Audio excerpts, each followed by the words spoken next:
Here's a question for you, listener. Have you ever listened to another podcast about managed services? Obviously, if you have, it's your second favorite because this one's your favorite. You know it and I know it. If you have, there's a very good chance, probably a 50% chance, that today's guest was on one of those episodes. Have you ever read a book about managed services? Not my book, because my book, obviously, you've all read and you have it mounted over your desk for inspiration. But if you have read a book about how to build or operate an MSP, there's like a 50% chance it was written by today's guest. I was so blessed to get an hour with Karl Palachuk. Karl's written something like 25 books and counting. I think he's just rounding in numbers of 5 at this point. He's got a new one that just came out, another revision that's going to come out right around the time of this interview. And he's just doing so much for the industry. But what I like about Karl is that he's not a guy who just found one thing that was insightful and he's just been parroting it for 20 years. This guy is truly cutting edge, and his commitment to adapting and growing and changing and evolving with the industry is why his career has had the longevity that it has, and why he's built and successfully sold 2 managed service businesses. Can you believe it? 2. And he still likes himself. He's still out here crushing it. Listen, there's so much that we got into. There's so many words of wisdom from a guy like this. I'm just going to just let the interview speak for itself. Let's do it.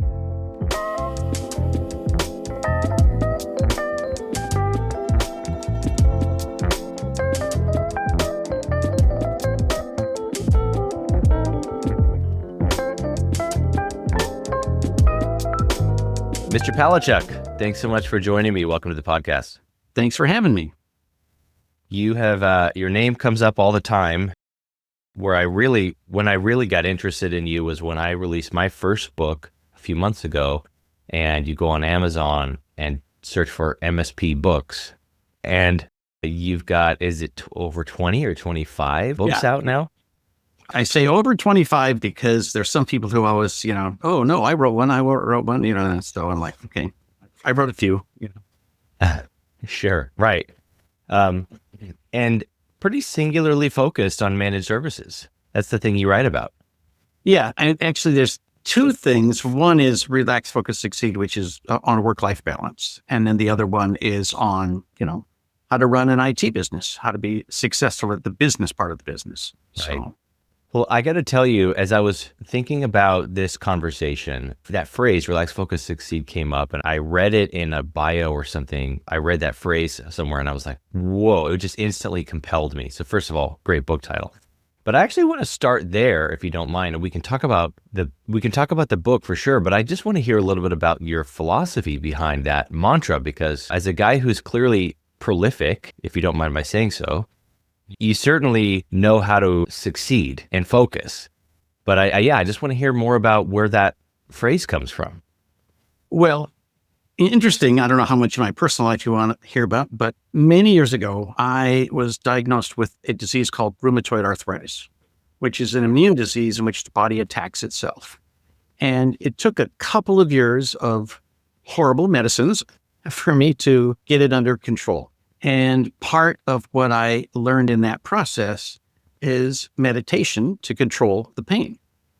And so once I had started the habit of meditating every day, sitting quietly in a chair, and I would take my little notepad with me, and I'd meditate, and then all these ideas would flood in. I'm like, oh my God, what's going on? And I realized that a lot of times we don't let our brains relax enough to be able to be creative. And what's the thing you always hear people say? When do you get your best ideas? In the shower, right? Or when you're jogging or something like that, where you've shut everything else off. And you're not trying to do anything. You're not trying to do 2 things at once. You haven't engaged your brain. And when your brain relaxes, all kinds of good information floods in. And as odd as it sounds, I firmly believe that when you sleep, your brain catalogs everything that happened yesterday to figure out what goes with what and what works together and where should it be, and should I keep this information at all? And sometimes you have a problem and a solution and they get stuck together, but you're sleeping and you don't remember that you've solved a problem. And so I think relaxing and having quiet time allows you to let those connections happen while you're awake. And it also gives you more energy. You recharge your batteries. And the part that a lot of people get wrong is taking vacations and relaxing and having a full life is not the way that you start and build success. It's the bonus you get after you build success, right? I mean, the people who can't take a day off, they are not successful. And I don't care how much money they have. They are working themselves to death. And that's something I'd rather not do. Right. Probably more than you wanted to hear. No, it's not. I want to hear all about this, because usually when somebody has a personal, I'll use the word, a revelation on a topic like this, it's usually because it was thrust upon them through some experience like the one you're describing. So you have this, it's an autoimmune disorder, is it not? Rheumatoid arthritis. And it specifically attacks your joints. Right. Right. Well, and the doctor told me at the time, if we don't get this under control in 10 years, you'll be too crippled to work. So I said, okay, I'm going to take this very seriously. Do what you tell me to do. Right. Which is a lesson in and of itself. How many people are like rolling their eyes when the doctor says, hey, this lifestyle that you're living is unsustainable. And they go, okay, I don't know how, or I'm afraid to change it, or I'm not willing to accept the stakes. So I'm just going to essentially pretend that the truth you just said isn't true. But there's something that you just said that when you're starting out, talk to me again about that. The work-life balance, are you saying it becomes more accessible once you're through the foundational years and then it becomes mandatory in order for sustainability? Or are you saying that relax, focus, succeed mantra can help you from the very beginning days? Well, it can certainly help you at the beginning because it'll help you focus. I mean, I think that the relaxation is an absolutely essential element of focus. If you can't slow down just enough, one of my mottos is slow down, get more done. That sometimes you have to stop trying to do 12 things at once. Do one thing and relax into it and enjoy it. Well, what is one thing? One thing is focus, right? So you eliminated all the extraneous stuff. And we, especially in technology, we fill our lives with distractions and we think it makes us more productive when it doesn't. It actually has the exact opposite effect.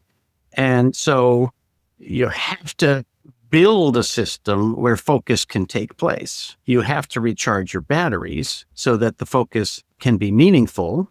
And then ultimately that leads to success. And focus means so many things, but one piece of it is building a long-term vision of what you want out of your life and then building a business that supports that.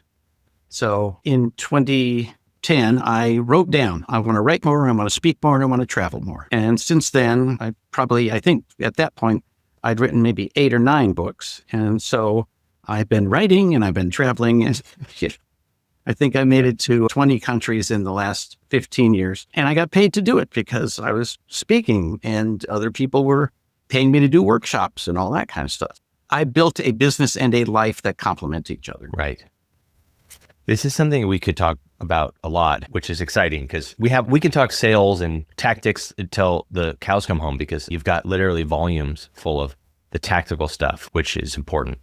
But the topic of work-life balance right now is a loaded one, in that I will say right now, it is the popular opinion that work-life balance is a lie. That mantra is pasted all over LinkedIn. And it's one of my personal pet peeves when 2 or 3 sort of thought leaders will say something, and then there's 3 rungs of thought leaders beneath them that just copy and paste those people's thoughts and then but claim that they're leading. That's not how leading works. Like they originate no new ideas at all. They're just parroting what somebody said that they resonate with. So then what happens is you get into these thought leader echo chambers where we'll resonate something over and over again, and nobody's actually stopping to think about whether or not they even believe what they're saying.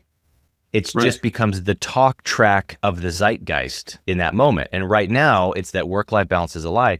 And I'm going to cast my little opinion in here on the topic, is that I think that the definition of work-life balance is so ambiguous that you can't have one statement about whether or not it's a lie, because you have multiple camps of what work-life balance is. You have this like the diehard, like gunmetal, hardcore CrossFit entrepreneurs who interpret work-life balance as laziness. And then you have the like parents, people, chronic illness, or anybody who has a reason outside of their own blind ambition that creates a broader perspective, which sees it a totally different way. I'm a recovering work addict, and I say that I really mean addict. I have taken multiple phone calls in the shower, and that's not an admirable trait.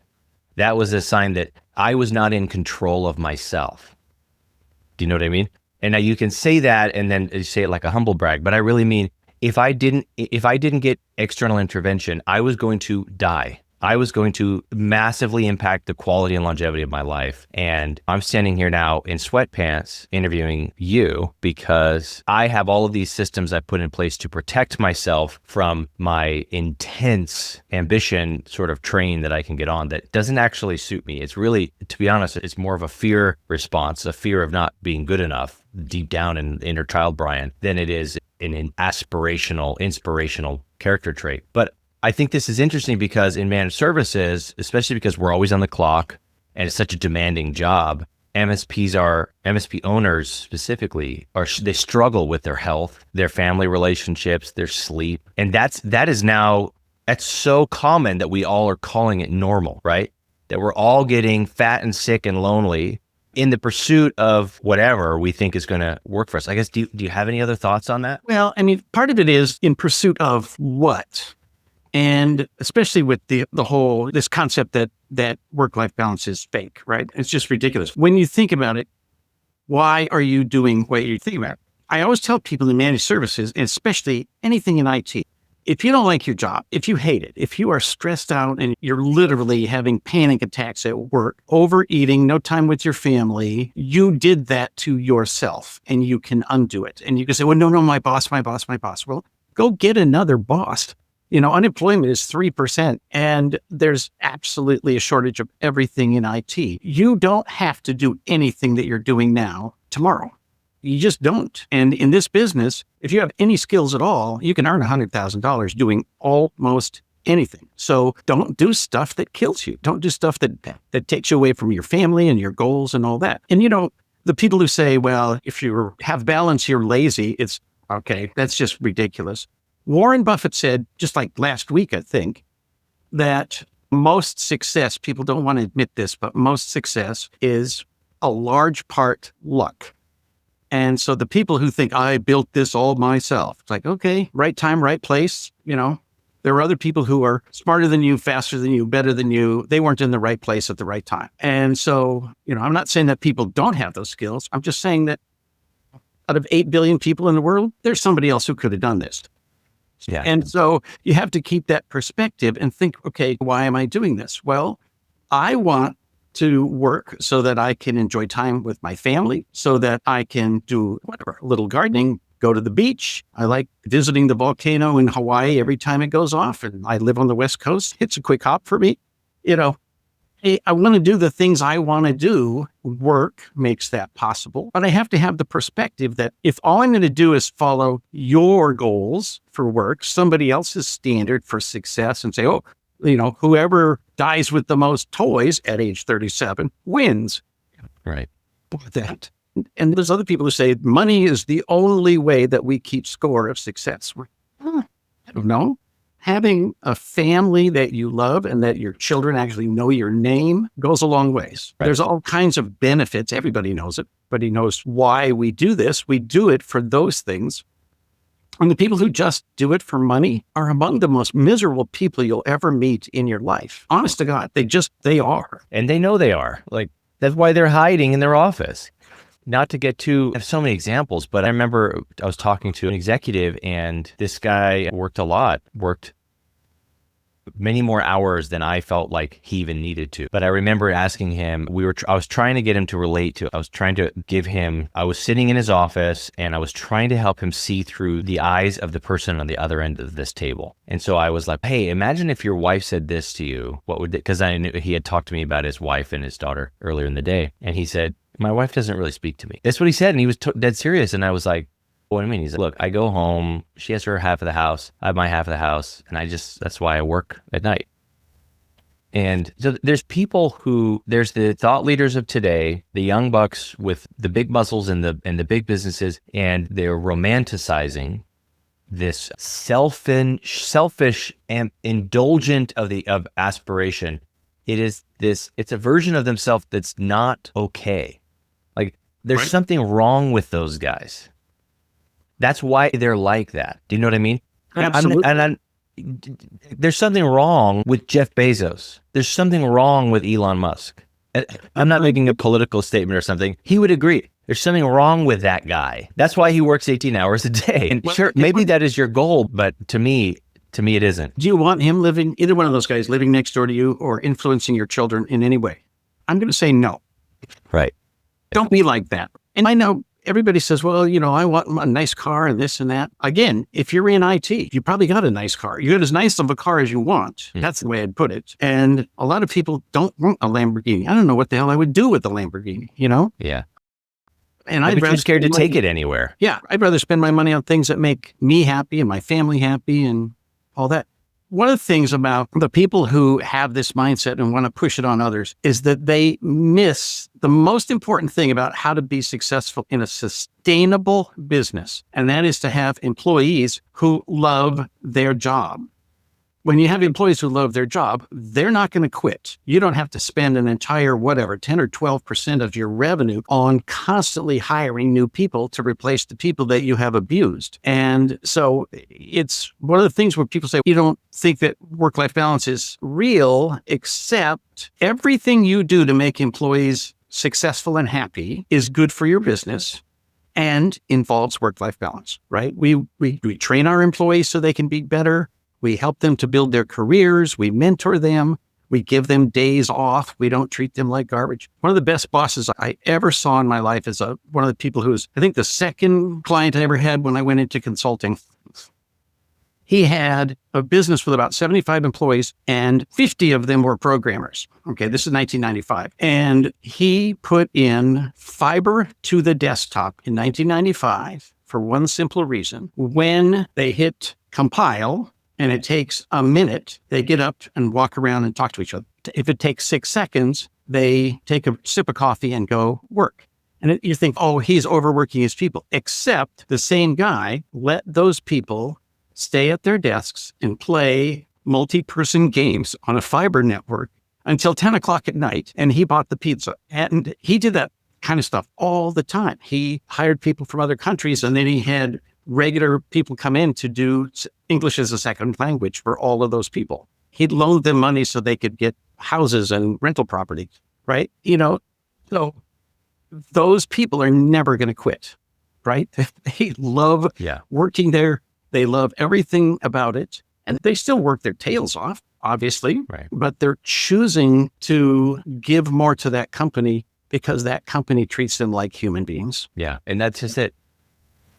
And the key takeaway in there is something that you just said, that they still work their tails off. There is a difference. And again, this is saying this as a former addict. And when you're an addict, you have to be gut-wrenchingly honest with yourself. Like when you're addicted to work, as I was, again, that sounds like a brag. I'm not bragging. Like think about the difference between a guy who parties and an alcoholic. It is not an admirable trait. He will drink until he dies without external intervention. That's what alcoholism is. You will work until you die and everybody in your life leaves you. If you're a work addict, a true work addict, you got to ask yourself, am I actually earnestly working in pursuit of a specific goal? Or am I hiding from the present in the future? And saying, I don't like my life, can't face my life, so I'm just going to do this other thing, which I can get credit for from my peers, and they will all call it admirable, when in reality, I'm hiding from my present. And you double down on all the things that make it look like you're super busy, and you take on more tasks than you can possibly finish. You do all of them about half right, and you just keep going as fast as you can and 10x everything. It's the most overused concept in America today. Everything has to be 10x or 10 times 10x, right? That's 100x everything. And it's pointless, right? If you're not working towards a goal, why are you doing any of this? And, I've coached people who I ask them, why does your business exist? Like, step back, big picture, why does this business exist? And one guy literally said, my wife and I want to fund this charity, and we have to make enough money to give the charity enough money that it can be sustainable. Okay. Nobody can argue with that. Nobody can say, oh, you're lazy and you got the wrong balance and you're pushing the wrong goal. What's your own goal? You decide what your business should do and what your life should be like. And again, I think you can mesh those two together. And the more you mesh them together, I think, the more you realize that you want your business to support your leisure time and your fun and all the goals of your life. Even if, that for one person, that's to have 3 vacation homes. And for another person, it's to take off every afternoon at 3 o'clock. Everybody gets to do what they want. Yeah, I love that. I love the way that you have relax, focus, succeed, this mantra that helped you through this very specific challenge that was existential to you. And it was going to help, it was going to impact every area of your life. But point being that this concept of work-life balance we're discussing is not actually about saying you should separate work and separate life and be like the guy in Severance and they're two different sort of alter egos. That's actually not the pursuit of work-life balance, but it's understanding and accepting that they're inextricably linked and the quality of one will always impact the quality of the other, always. So it's really about living a overall capital L life where you are rowing in the same direction with both hands so that one hand, your work isn't rowing this way and your personal life is rowing the other way, and then you just end up in circles. But instead, they're actually complementing each other because we're both are trying to take you. And we all face a super common challenge in business, whether you're a workaholic or not. There's always a tension between your work and your family life. The time when you have to go in on Saturday, there's no option, this thing is failing or whatever. I got to do this. I have to be in on Saturday. Okay, there's that. But sometimes you're with your family and the phone rings from work and you're like, oh, I'm just going to pretend I didn't see it, see if they figure it out and I'll call them back in an hour. Sometimes we choose the family and sometimes we choose the work. And we can't deny that tension exists, but you need to address it with intention. You need to say, okay, how will I balance these things? How will I give work its share and give home life its share? And it's not just home life. In the book, I like to say that we are all many people. There's the you that is a father, the you that is a lover, the you that is a worker, the you that is an owner, the you that is a community member. You might be a church member, right? You have all of these different things in your life. And some people spend their entire time taking off one mask and putting on another. And other people have realized that if they can mesh these things together, you don't have to have the stress of being a different person at work than you are at home. You don't have to treat other people and employees differently than the way you treat your children and your spouse, right? You can be a person who has a holistic view of the world. But my motto is nothing happens by itself. You have to make that happen. And just as I said earlier, that whatever your problems are, whatever you want to complain about, you did this to yourself. You got yourself here, and you're the only one who can get you somewhere else. Do you think this is a really good segue, I think, into sales? I'm curious to know what your thoughts are. When you're a performance-based employee, it's similar to being an owner. You're kind of like a mini owner of a business unit within a larger business. But does that come with any distinct challenges versus if you're a technician or if you're an hourly worker, like when you punch off, like, hey, I'll see you guys at 8 tomorrow, but I don't have to worry about this. Now with techs, we're on all the time because there's we're the firefighters of the business world. But do you think that there's any specific advice you'd give to somebody who's in sales when you're always thinking about it, when you've got pipeline that's going to feed your kids or not feed your kids, or is it all the same? If you think in your brain, who are the most successful salespeople you know? They do drive nice cars and they do have nice homes and they take more vacations than most technicians. Again, they made that happen. So everybody has some natural stress and technicians feel a lot of stress too. And I'll be honest with you, I've only met about 4 lazy technicians in my life. And most technicians, they want to do what they want to do. They're in this business because they want to help people and they want to fix things. They want to play with the toy, right? And they want the business to be successful. And it's only when we treat them like garbage and overwork them that they become disgruntled. I think the worst thing that happens with salespeople is that they are limited in their income irrationally. And this is like when somebody says, okay, I'm going to give you whatever. I'm going to give you 15% of everything you sell, except you can't make more than $250,000. And the salesperson, okay, so at $250,000, I go to the golf course. If you're going to limit me, I'm just going to stop making money for you because you get the 85%, right? But so that's why I say it's irrational, right? I do think salespeople go through periods of great stress, but I think they probably have more work-life balance than most owners. That's true. If they're good. If they're good.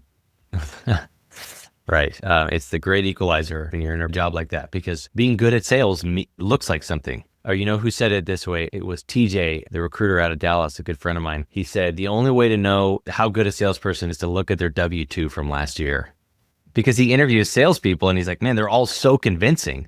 So he just wants to be like, how much did you make last year? How much did you make the year before that? How much did you make the year before that? Even that's not really the right way to interview, but I don't even know if you can interview that. But it's not a bad filter. Right. Exactly. Because if they go, so we're building you. Okay. Got it. Okay. Thanks. You answered the question. And yeah. Well, yeah. And I've talked many times about the first thing a salesman sells is you, right? Yeah. They convince you that they're so good and this is a piece of cake and they'll bring you 20 clients tomorrow. But then what happens is a lot of owners don't set hard guidelines. They get to know and like these people. And so they make an excuse because the first month, the leads are bad. The second month is I'm going to make my own leads and I have to redo this and we got to redo the website, right? And then the third month, nobody answers the phone, right? And pretty soon you're 4 months in, they haven't sold a thing and you're still paying their salary. And maybe they don't want to live on their base, but maybe they can. And so it's hard to fire these people. In small business, it's really hard to fire people until they really push you too far. And salespeople have to have rigid guidelines and they have to have targets that they meet. And if they don't meet the target, they have to go work for somebody else. And that, it sounds mean, but it's the reality of business. I've spent hundreds of thousands of dollars on salespeople who didn't sell a thing. I don't want to spend any more hundreds of thousands. Yeah, right. I want to ask you this question. So you did a State of the Nation address not too long ago at the time of this recording. Don't you have a book that's Managed Services in a Month? Managed Services in a Month is my book. Yeah. Yeah. Some people say, if you're not too bashful, that you were one of the pioneers of the model in some ways, of really helping figure out how this business model works, how to make it run. And you've got a lot of advice on all of that, making on IT service delivery. But you obviously you cracked the code because you sold at least one MSP. But do I have it right that did you sell 2 different MSPs? I sold a couple different MSPs. So for anybody who's listening here thinking that all of this balance stuff that Karl talked about doesn't apply to you, here's my question. Have you successfully sold more than one MSP? No? Then maybe Karl isn't lazy. Maybe he's not lazy at all. Maybe he's figured something out that we should all observe and listen to. Well, thank you. Yeah. And it's not like you're just sitting on your hands. Anybody who's written 25 books and you're not out of stuff to say, it means you've learned a lot of lessons along the way. And what I find so fascinating about your story, Karl, the topics that you gravitate towards is that you're looking at, hey, how do we do this in a way that's, I'll say one of the greatest achievements in business is longevity. Somebody who, to your point, how many of these kids they just bought Bitcoin because they thought it was funny. And then it 1000x'd. And now the news is interviewing them saying they're an investor. No, they're not. They're not an investor. Okay. You should never take advice here's the truth. Bitcoin was a bad investment. And I stand by that. It shouldn't be worth what it's worth. It's completely inflationary. And I still think it was a stupid thing it should never have made as much money as it did. But I'm not rich on Bitcoin, so maybe that's sour grapes talking. But I agree with you. It has no inherent value. And it doesn't serve, of course, it isn't served by something else except to avoid taxes. Right. So I guess in that way, people will always avoid some taxes. But I want to talk about the future of the industry. So a point with all of that preamble was that you know the industry very well. You've known it since in the 90s when you were started getting in, really working and selling in IT. But you've made some really interesting comments lately about how managed services is going through, I don't know if we would call it an evolution, or there's this new iteration of managed services that I think is going to be really compelling to keep. It's either going to determine that you can keep getting clients in the future, or Karl, you made some interesting comments recently about how there's an evolution happening in the way that managed services deliver and position themselves that's going to determine whether or not you can keep getting clients. And I want to hear a little bit more about sort of your position on that. What is this most recent change and how we need to go to market as MSPs? Well, I encourage folks to watch the recording of that address at mspwebinar.com. But if you think about it, go back in history. So I quit my last job in 1995. So I've been unemployed since then. And I got into this to help people get connected to the internet. Could you make a living getting people connected to the internet in 2026? No. You couldn't make a cup of coffee. So then we helped people through the Y2K because of the way we managed it. It turned out not to be a disaster. And then we got them their first server and their first network. And then we took it away and got them their first cloud, right? There's always one challenge after another. And part of what I helped to do is fine tune how we deliver managed services. And now it's almost a stereotype. You have a 3-tiered price list. Unfortunately, what's happened is a whole generation of people, literally 20 years of people have come into this business and they've never gone into a client and said, what's your biggest problem and how can I help you solve it? Instead, they've gone in and said, I got a 3-tiered price list, pick one, sign here. And their websites very often are all about themselves. And they don't say anything about the client, or they put up what I call fake issues. You have a security problem, we can fix it. You need a backup, I can provide it. You need antivirus, I can do that. And I think it's much better to go back to what we used to do, which is solve big problems. Because right now, clients are not afraid of technology. FUD, fear, uncertainty, and doubt, has vanished. You tell people, if you don't do this, if you're not HIPAA compliant, you're going to get fined for $200,000. And the doctor says, no, I won't. HIPAA's been around for years and I've never been fined. It's just not going to happen. Or you say, you're going to get ransomware. No, that hasn't happened. They're not afraid of it. And when you talk about clouds and this and that, they're not confused. People start a business on an iPhone and it is 2026 and they're not going to order a server and install Exchange in their office for 5 people. So we have to go in and say, what is the problem? Like, where are their choke points? Oh, it might be that order processing is not fast enough. Okay. And then there's the key question. This is the most golden question of the 2026. If I could solve the biggest choke point in your business, what would break next? Because that gives you the thing to work on today, and you actually have some vision into what's going to happen next and what that client thinks is important. And I think you need to spend a lot of time listening instead of talking and literally deep dive into questions along those lines. Get to know their business, get to know their challenges, get to know the choke points and the problems and where things are not working. And the way I say it is, don't look for broken computers, look for broken processes. And that's where you can bring value. And that's where there is some lack of knowledge for the clients, because they don't understand how many cool things you can do with AI automation. They don't know what an agent really is. They don't know what multi-agent strategies are. They can't build an LLM. There's all kinds of stuff where their lack of knowledge is in that category. It's no longer in infrastructure and the stuff that has worked really well for managed services for 20 years. And I'm not saying managed services is done. I firmly believe the way we do business for the rest of your life, but the way that we've done it for the last 20 years is now commoditized. If what you sell is storage, antivirus, spam filtering, email, and you bundle them all together and you get a low price, okay, so does everybody else. It's just like Microsoft Word. They can get that absolutely anywhere. And it's really hard to differentiate yourself when you sell exactly what everybody else sells.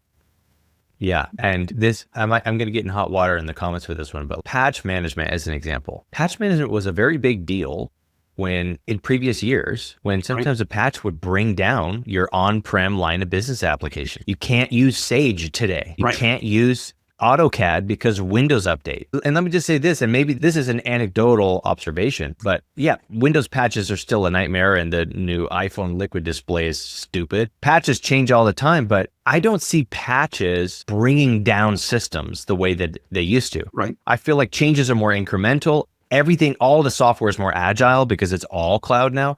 So it feels like that was a really important thing. Queuing and batching patches and testing them and blah, blah, blah. And sure, it's still important, but we're at the age now when like a lot of that stuff, at least from the perspective of a millennial or a Gen Z business owner, that should just be built into the applications. It should be built into the operating system. Right.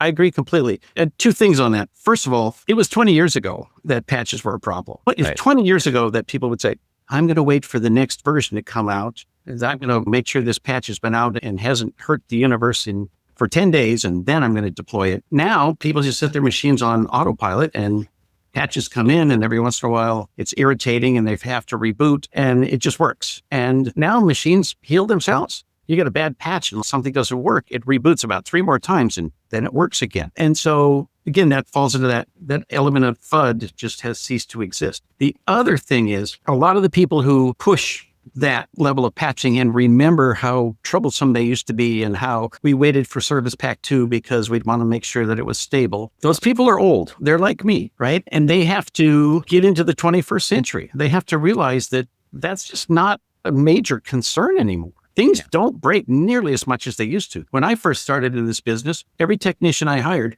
carried a screwdriver with them. When's the last time a technician needed a screwdriver in this business? There isn't even a server for them to fix. It's in the cloud and it's somebody else's screwdriver. And the world has changed and we have to catch up with it. And a lot of times it's the older folks who they've made so much money on this that they just want to keep doing this. And they can for a while. Yeah. But if you're under 60 and you want to be in this for 10, 20, 30 more years, you better figure out what the new stuff is and how to fix it, it's just the nature of our business. Yeah. And that should have been what really drew you into IT in the first place, is you like things to change and you like fixing problems. And there's nothing wrong with accepting the fact that, look, people are always going to need problems fixed, but the problems, the trivial ones, are going to go away if they haven't already. I would say most of them are gone already. They're really not, they're trivial at the most at this point. Right. And we've got to solve, the way you put it was just perfect. Hey, what is the biggest problem in your business? And if we solved it, what's the next thing that would break? If an MSP said that to me, and then I went through 2 other pitches where somebody said, and in the platinum package, then we have a 1-hour service level agreement.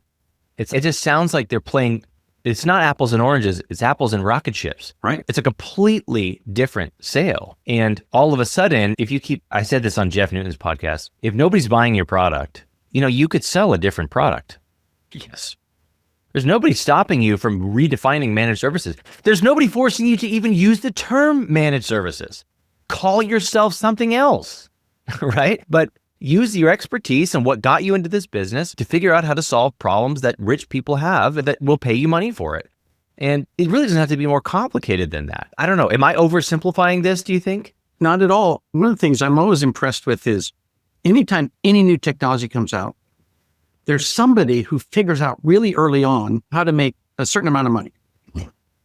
And maybe they're not the ultimate whiz kid and it may not last. Right now, you can go to YouTube and find videos where people say, okay, let me show you how we're going to build this chatbot. We're going to go to this website, point at that, say, read everything in there, and then consume it, put it in a database. And I just go click, click, and that happens. And now I'll ask it any question and it will give the answer that website developer would have given you. And then they say, and if you feed it more and more knowledge, then, all those knowledge bases turn into better and better chatbots. And this is somebody who's literally 18 years old, who can't spell AI, but they have figured out that's the way to make money. And there are people in IT who've been doing it for 20 years. They're 40 years old and they haven't figured it out. So you have to grab onto the new. And I'll tell you a phrase that I have heard again and again. The first time I heard it was when Microsoft introduced Active Directory in 2000. I'm just not going to learn one more technology. I heard it again with the cloud. I heard it with managed services. We're hearing it with AI. When people say, I'm just not going to learn one more technology, they're no longer in the right business. Yeah, I argue it's probably not even ethical for you to continue supporting clients because that's what they're paying you to do, is it not? And as you said, all the little problems take care of themselves. So that means if the client needs you, they really need you. And you better know what you're doing. But imagine your doctor just says, you know what? I'm not going to learn one more drug. I'm not going to read one more study. I've studied enough. Do you want that doctor treating you? Absolutely not. No. You're going to say, I'll come to you for a cold, but I'm not going to come to you for an autoimmune disorder or a new cancer, or I'm not going to come to you for something that's, if you've got 25-year-old information, even 5-year-old information nowadays. In technology, that's like 100 years. You have to, that is your responsibility. I think your ethical responsibility to the businesses that you support is that you're going to stay abreast of the best in class for them, and you're going to get everything up to your ability. You're going to support them. And if you're just saying, you know what, AI is a phase, I'm not going to do it, then the truth is that, if you haven't already become obsolete, you will, and it's going to bite you in the paycheck when you stop that evolution. But it doesn't need to all be too scary, right? Can't it? What was it like for you when, for example, Active Directory, maybe that's a silly example, but when something like that comes up, how did that change the way you related even to your clients or sold to your clients, or how did that evolve your offering or anything like that? Most clients had no idea what was going on. And it's funny because at the time, it's the Wayback Machine, I got my first Microsoft MCSE certification in 1999, literally the year before Active Directory. So for me, it was like, okay, start over.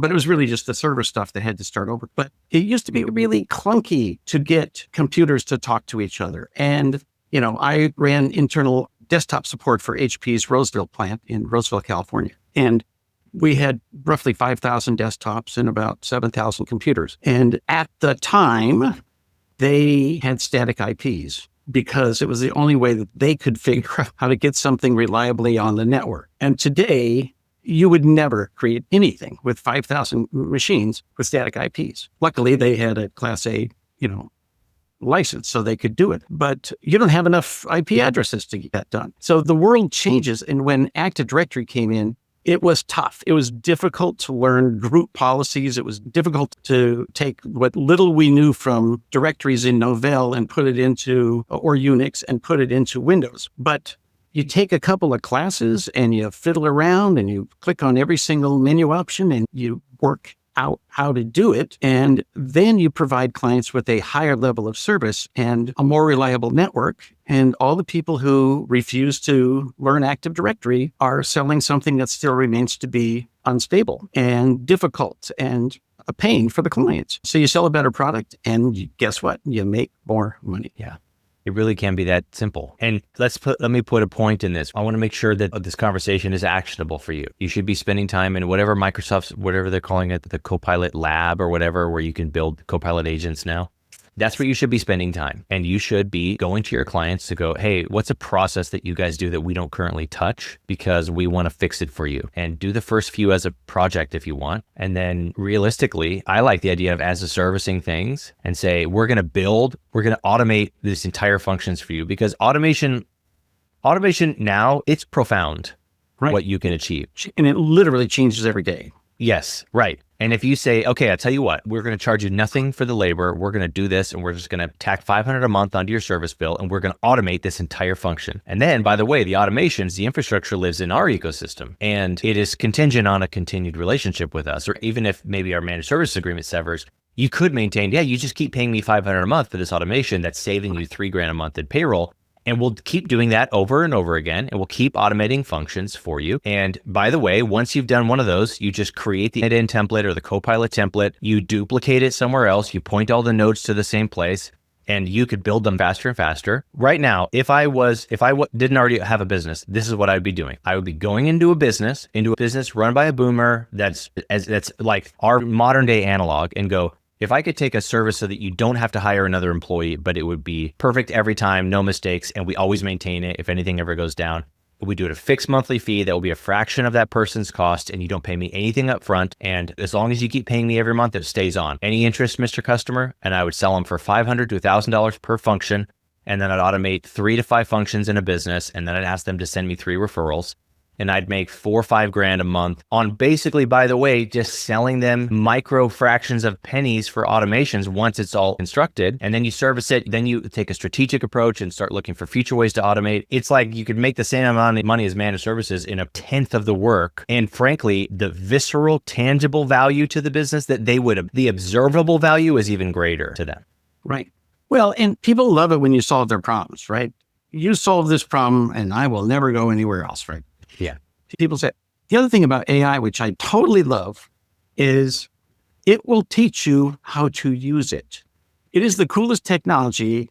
I, have this massive collection in the Smallest Thoughts technology community, which is now run by MSP Radio. And it's all my books, all my checklists, all the spreadsheets and calculators, and just a massive amount of information, all tagged so it's searchable in our index. Well, it is literally perfect for an LLM powered search engine where the technician go in and say, I'm a first year tech and I'm trying to solve this problem, but I'm not allowed to touch that technology. What can I do? And it will tell you, right? Because the answers are in there somewhere. I'm like, okay, how do I design this? So I opened up Gemini from Google and I built all of that out. And I did not load up my data. I described what I had. And it gave me like a 32-page document on how to build an LLM from this sort of thing and turn it into a search engine. And then I said, can you give me the specific list of tools that I would need? And then I said, can you give me a specific list that's all Google? And it did. And I said, can you give me a specific list that has no Google products?